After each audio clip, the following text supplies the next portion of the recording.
imika waxaan ogaaday inay dhabti tahay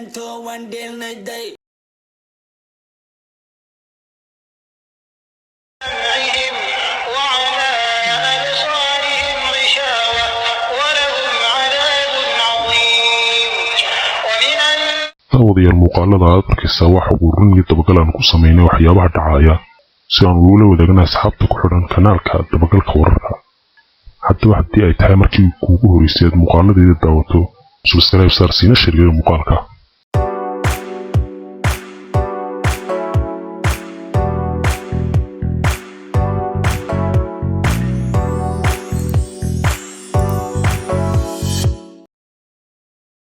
haddaba wadayaal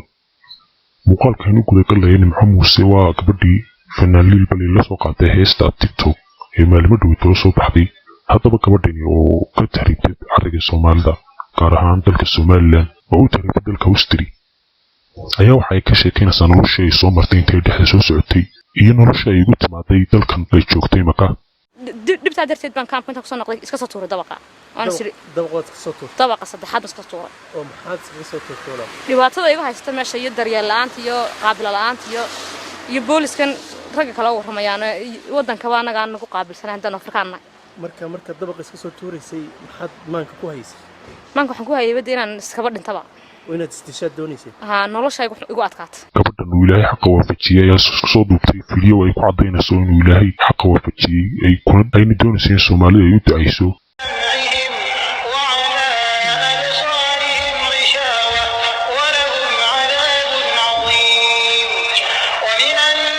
haddaba fanaanka Liil Balil oo ay heesta TikTok la soo jishay ayaa waxay kula jishay falxu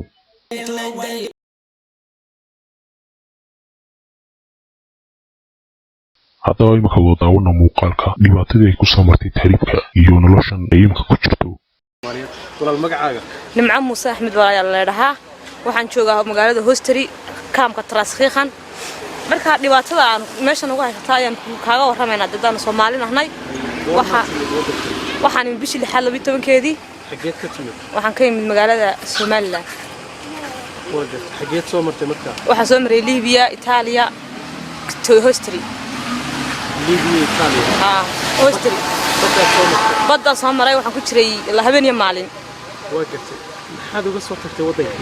wadankayga dee dhibaato nooga soo tagnay kulli wada garanaysa Soomaaliya dhib baa ka jira waa dhibaato imisa safarkaagu qaatay imisa bilood imisa maalmood shaadu 5 bilood 6 bilood ilaa 6 bilood safarka bal xageed ka soo baxday marka la eego Afrika Soomaaliya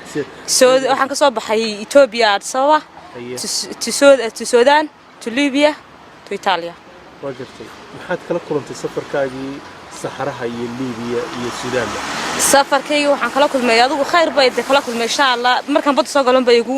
maxsuuso badnayd habeenii maalin aan ku jirnay ee doonta aan ugu dalashantay doonta aan ugu dalashtay habeenii maalin ma ku jirnay laakiin wallahi ilaahay uu nagu badbaadiyay alxamdulillah rabbil caalamiin kadib maxaa dhacay markii doonta dalashtay waxaan badbaadiyay markab Mareykana haye imisa qof waxaan ahay adigu 380 qof oo waxaan ahay laba doomood baan ahay marka cid wax ma noqotay ma cid wax ma noqon laba dumar aan ugu dhalay waxba cid ma noqon alxamdulillah waxaan badbaadiyay markabkaas Talyaaniguna keenay Talyaanigii baa kaamna lagu xareeyay qaarna fara laga dhigay qaarna way diideen annagu waxaan ku soconay Suudaan waxaan dhahnay waan dhaafeynaa Hosteri baan qabata fara naga dhigtay marka imika halkan baad degan Hosteri imika ayaa 5 bilood ba jooga xaaladaada ka waran xaaladaydu wallahi ma fiicna kuma fiicni Hosteri ma wanaagsanaba waayo Hosteri waxaan nagala soo kulmay dhaawac aad culus waxaan nagala soo kulmay muxuu haayay dee waxa ay iyadoo naqaabileen iyadoo wax xalaalo caadi ah noo qabanay hadda siraad ka baxna faraaka ayaa la meesha ku soo qabanayaan xaaladeedu wallahi Hosteri ma wanaagsanaba maxaa la idin qaabili laayeen waxa ugu wacan qaabilaada dee meesha kaamka waxa haysta systemkeeda ma garanayna anagu laakiin qoxontigii bay diideen ba qoxontigu ma qaabilayaan way celiyaan qoxontiga badankooda laakiin dadka Syria iyo Afghanistan maada wadankan si weyn u soo galay si weyn baa loo qaabilaa si fiican baa loo siiyaa sharciyada marka Afrikaankii waxa la loo qabanay ma jirto Nigeria dan Soomaaliland dan Eritrean meeshan ku dulmanay waayo maxaa ugu wacan meesha waxa ugu wacan maamulka sare meesha jooga waa Afghanistan iyo Syria waxa meesha ka maamulaha واجرتي السفر كاي هذا كله قضوا خرج شنتيلك بقول حي waxay ugu baxay إلا Soomaaliya إلا waddanka waxay ugu baxay 4800 oo Liibiya 4800 oo Liibiya iyo 1500 oo halkan lagu keenay waddankan hada waxay ugu baxay 8500 ugu yaraan 8500 dollar ha marka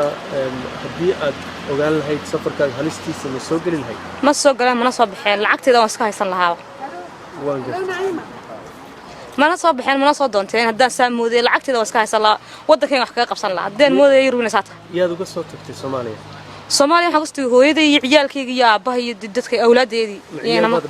laba ciyaal aan dhalay inaan baan dhalay imise jir weyn labaduba inankuna waa 3 sano inantuna waa 2 sano waa sanadii 9 bilood amiir iyo amiir la kala yiraahdo goorma kugu dambeysay waxay ugu dambeysay bishan bisheedii sanadkiis 2014 bishii tobnaad marka misla xiriirdan iminka waan isla xiriirnaa waan isla hadalnaa maxay ku yiraahdeen de wallahi walaal markaan dhaawacmada loo sheegay inankaygu wuxuu waxaad samaysay hooyo waan ogahay inaad dhaawacantay aan ku ogay ilaahay ha ku fududeeyo dhaawac baa igu dhacay halkan dabaq halkan ka soo dhacay meeshan aan joogo maxaa kugu dhacay maxaad uga soo dhacday walaal de meeshan cadaalad ma taalo Soomaali hadaan nahnay meesha cadaalad ma taalo moobila iyo wax iyo adigu dahan Syria ma isleenay kadib Syria waxaan isleenay waxay noo soo qaadeen booliska dibadda ay noo saareen anaga Soomaaliya oo badan imika inaan ku warrami doono meesha jooga iyo anaga kulligeegi dibadda nagu dhaan seexda dadkii naga qaatay moobiladii alaabta naga qaatayna dadkoodii baa markii uu turjumo u hadlay afkiiba garanayay annagu sida dhibtaasaan haysata kadib aniguna aan ku soo noqday kaamkii markii dibadda la saaray dhibtaa darteed baan kaamka inta ku soo noqday iska soo tuuray dabaqa aan siri dabaqaad ka soo tuuray dabaqa saddexaad iska tuuray oo maxaad iska soo tuuray dhibaatada iga haysata meesha iyo daryeel la'aanta iyo qaabil la'aanta iyo booliskan rag kala warramayaan waddanka baa anaga aan ku qaabilsanay haddana Afrikaanna marka dabaqa iska soo tuuraysay maxaad maanka ku haysay maanka waxaan ku hayay inaan iskaba dhintaba oo inaad istishaad doonaysay noloshaygu igu adkaatay dabada maxaa dhacay meeshan baan meel baahan walaal meesha meel wanaagsan ba ma haba hay dabaqaad ka soo tuurtay kadibna maxaa dhacay kadibna de afcishan kuma ku jira dhakhtarkan aalay hay maxay see wax ku gaadheen la gacantan labada gacmood ka jabay dhabarka hay imkana alxamdulillah de wala taagana ku warramaya waan ka soo baxay koomadii markii dambe soo caafimaaday كان باك ويقول سعوديين ماشي يقول سعوديين كان في يقول سعوديين إنك في عنتها الحمد لله رب العالمين كون في عنا ولا محاكو قرش سنة محاكو سنة وحلا له حنقول إنك هذا كبح بارس لها وطن سويدن وبح بارس لها ويساق بتن مال لودي ساق بتن وطن هالك يقول سعوديين داوعة وطن كم بعض كل داوعة أنت حق ولا هذا تشوف بيقول هن حق أنكو يا شرعي وحندوني أبان كوري يبيت في عن اللي كذب ده جوري في عنا لا يمكن